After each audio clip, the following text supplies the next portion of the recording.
Assalamualaikum warahmatullahi wabarakatuh. Hello everybody, how are you today? Today we are going to learn about announcement text. Hari ini kita akan bahas tentang announcement text, tetapi khusus latihan soal dan pembahasan.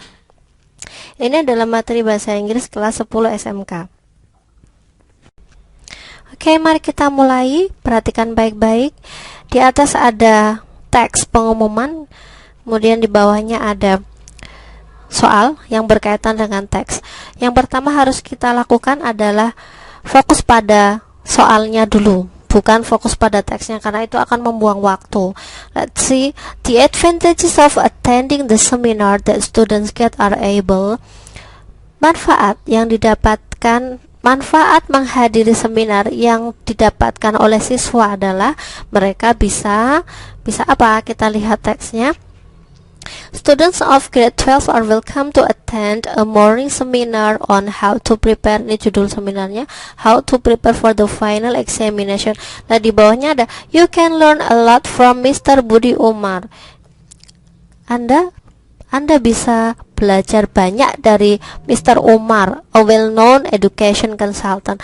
Nah, ini manfaatnya ya, ini ketika kita mengikuti seminar, kita bisa belajar banyak dari Pak Budi Umar, yaitu konsultan pendidikan yang terkenal. Tentang apa? Tentang how to prepare for the final examination, cara mempersiapkan diri menghadapi ujian akhir ya. Nah, kita lihat kemudian setelah kita dapat kata kuncinya, kita cocokkan sama yang di dalam opsinya ini, mana yang pas dengan yang tadi. To meet the education consultant, untuk bertemu dengan konsultan pendidikan. Jadi ini fokusnya bertemu saja ya, bertemu saja. Kemudian yang ini to prepare for the final examination, mempersiapkan diri menghadapi ujian akhir. Nah, ini lebih fokus sama yang ini ya, karena ini ada prepare for the final examination. Jadi pilihannya yang B. Kalau kita lihat yang C, to teach strategies, untuk mengajar strategi, ini malah siswanya yang ajar. Terus yang D, to get the free chance, untuk mendapatkan kesempatan gratis ikut seminar.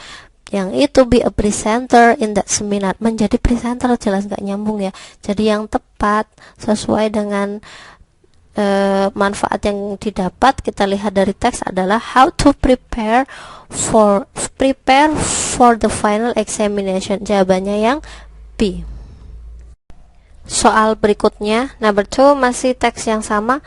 Soalnya, who will come to the morning seminar? Siapa yang akan datang ke morning seminar pagi? Siapa yang akan menghadiri ya? Berarti ini fokusnya pada untuk siapa seminar ini ditujukan.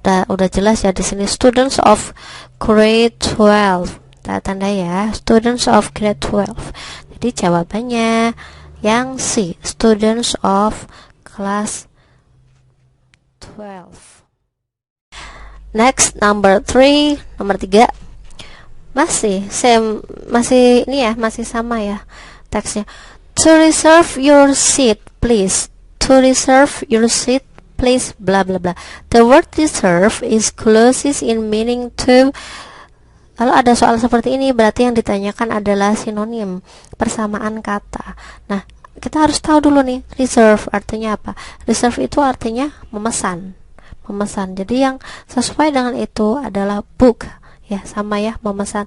Kalau buy, membeli, get, mendapatkan atau memperoleh, sit, itu duduk, kemudian confirm, itu menegaskan. Let's see number 4. Ini teksnya sudah berbeda. Where can you read the announcement? Where? Pertanyaannya where, di mana? Jadi kita harus menentukan tempatnya. Nah, kita cari kata kuncinya dulu di dalam teks. Kepada siapa? To all employees. Ini udah jelas nih, kepada semua karyawan. Berarti di mana? Kalau nggak di kantor ya di perusahaan ya. Kita cari yang paling tepat adalah D, in a company. Kalau di at school biasanya siswa sama guru, teachers ya, students. Kalau in the market ya buyers gitu ya, buyers sama sellers. Kemudian in the library itu biasanya visitors, pengumuman untuk para pengunjung. Kalau di bank biasanya customer ya. Oke, next number 5. Soalnya berbunyi, according to the text, what is not allowed to do by the employees on Saturdays? Kata kuncinya ada not allowed to do by employees on Saturdays, yang tidak boleh dilakukan oleh karyawan pada hari Sabtu. Nah, mana yang tidak boleh? Mana tidak boleh kita cari dalam teksnya? Nah, ini ya. So please do not use, do not sama tidak boleh. So please do not use air conditioners on Saturdays. Jangan gunakan air conditioners atau AC ya pada hari Sabtu. Nah, ini kita cari yang sama dengan kata kuncinya. Do not use air conditioner. Nah, yang ini turning on air conditioners yang B. Maka jawabannya adalah B. Okay, that's all my explanation. Thank you for watching. Assalamualaikum warahmatullahi wabarakatuh.